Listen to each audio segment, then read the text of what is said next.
And are you refreshed? Good. Now what?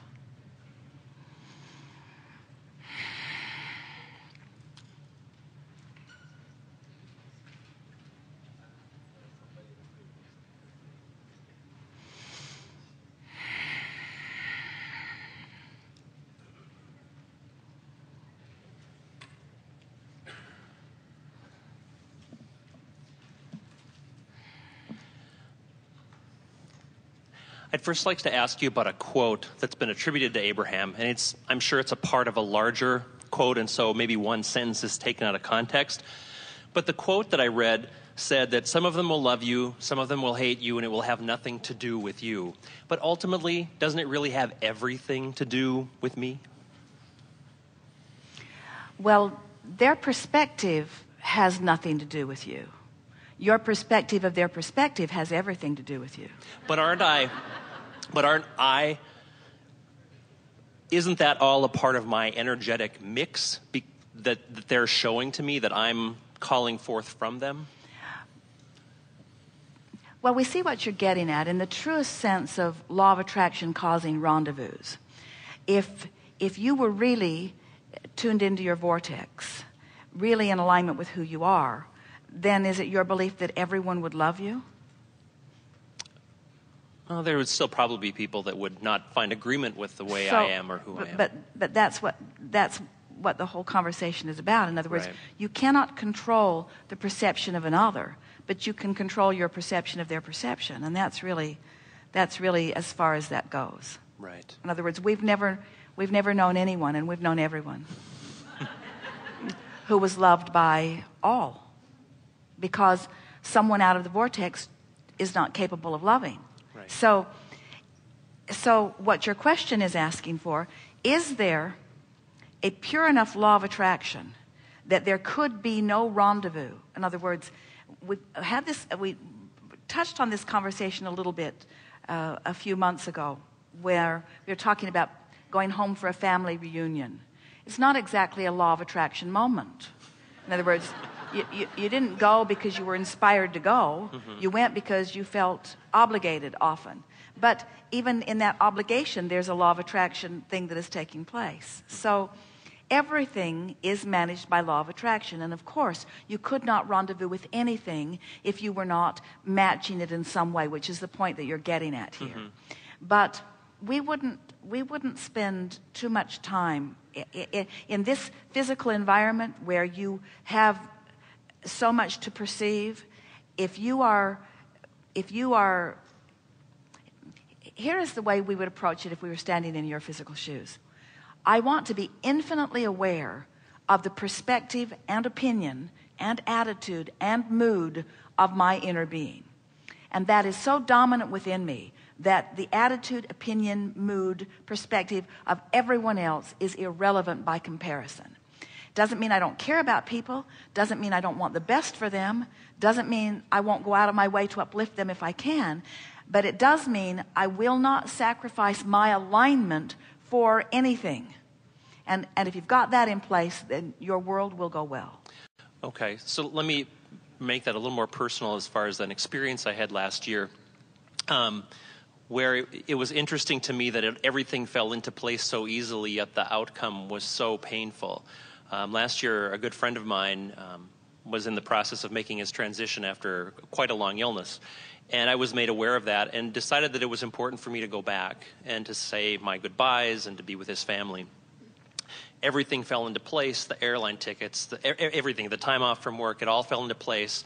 And when I got there, it was pretty much like living through my worst nightmare. I was at his home the day he died. I was in his room minutes after he died. And I sat there looking around thinking, yep, this pretty much would be my worst nightmare. And it felt horrible.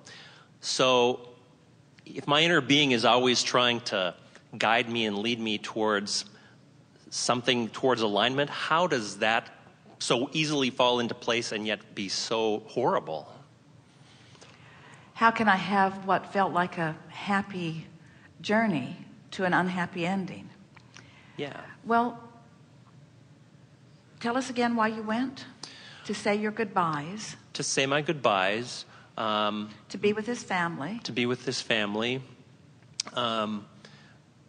It felt like the right thing to do. I mean, even say my goodbyes and be with his family even sounds a little less than what I'm really trying to say, because it felt like the right thing to do. Well, doesn't it seem like, don't you find that there's power in any sort of determination? Sure. When you decide something, don't you feel power in it? And the power that you mostly feel in determination or decision is that you're not battling so much with yourself. It's like, here's the easiest way to explain this to you, and you will settle into this comfortably.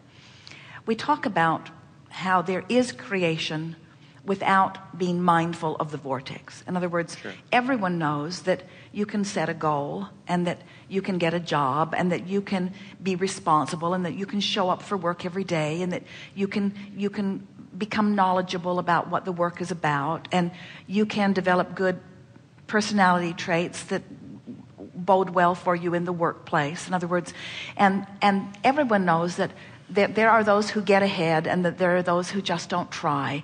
And we've been attempting to explain that about, like when we talk about the economic pies, and we say there is a certain amount of economy that you're splitting up, but there's this vortex pie that people aren't considering that is so much more. While people are quibbling over the economic pie, they are sort of depriving themselves of the vortex pie that could be so much more.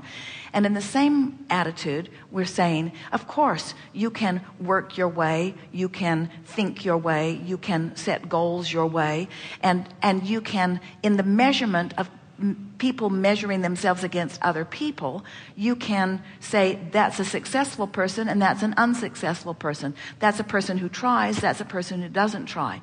But all of that is still action orientation that is a far, far, far cry from doing real vibrational work.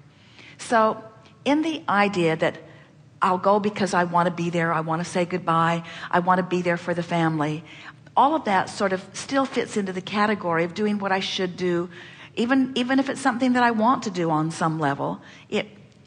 We don't think that you were approaching that totally or at all, very much at all, from being inside the vortex. True. And so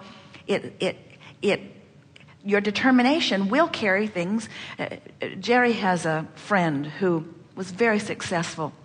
At one time, one of the 5 wealthiest men in the country. And he had a saying about, well, if you pull your sled far enough up the hill, then you can have a nice long ride down. Meaning that if you persevere, that then things will go easier for you later. And Jerry quoted that quite often because it was something that he was sort of subscribing to early on in his financial career also, that if you work hard and if you do the right things at the right time, that it will make good decisions, that it will set you in a good place for later on. But as he began to listen to the things that we were saying, he began to realize that there was a sort of contradiction in all of that, which is what you're talking about here. Certainly, action and determination is better than non-action and no decision. But there's vortex work that is so much better. It's a whole other league. And it is our knowing that when you really thought about that, if you'd gone general and you'd thought, no one ever dies, no one really leaves, there really is no goodbye. This is a relationship that is eternal. I can rendezvous with the very deepest part of this person. I can come into full alignment with who he really is. I know so much more now about who I am than I did even when our relationship was at its fullest. This relationship could be, if I want it to be, more than it's ever been before. In other words, you could have reached a place of true alignment, and we believe that once you found that place, that you would not have made that journey. Mm-hmm. Right. Makes sense. Another question. Because what you were witnessing defies something that you really know. It felt like an ending. It felt like goodbyes. It felt like something that shouldn't have happened. It felt like miscreating in many ways. It felt like a family that was suffering. In other words, for the duration of that time you were there, you were focused away from your source, away from who you really are and what you really know. And that is your worst nightmare. Right. That makes sense. Depriving yourself of who you are, that's your worst nightmare. The other stuff could not matter less. What kind of transformation, whether it would be personal, individual, or collective, would we experience if we let go of the idea that we need something from somebody else? Well, you would experience personal, utter freedom. You would experience, it would be the thing that would take you to absence of resistance in the most dramatic way, more than all other things put together. Because as long as your feeling good is dependent upon what anybody else does, since you have no control over what anybody else does without depriving yourself of your inner being. This is a magnificent question that you're asking here. Let's flesh it out fully, because so when you think about it, and you set it up perfectly with the question that came first. When you deprive yourself of alignment with your inner being, we love saying this to you again, that's your worst nightmare. Depriving yourself of who you really are. And so isn't asking someone else to perform in a way that makes me feel good, sort of setting that most important thing aside and training yourself in a way that you cannot win. Where how you feel is what matters most, so you let everybody else off the hook, and you don't need anything from anybody in order to feel good. Now you're utterly free. Free of what? Free of resistance. But what does being free of resistance mean? In alignment. In alignment, free of resistance. Freedom. Freedom from what? Freedom from resistance. What's freedom from resistance? Alignment.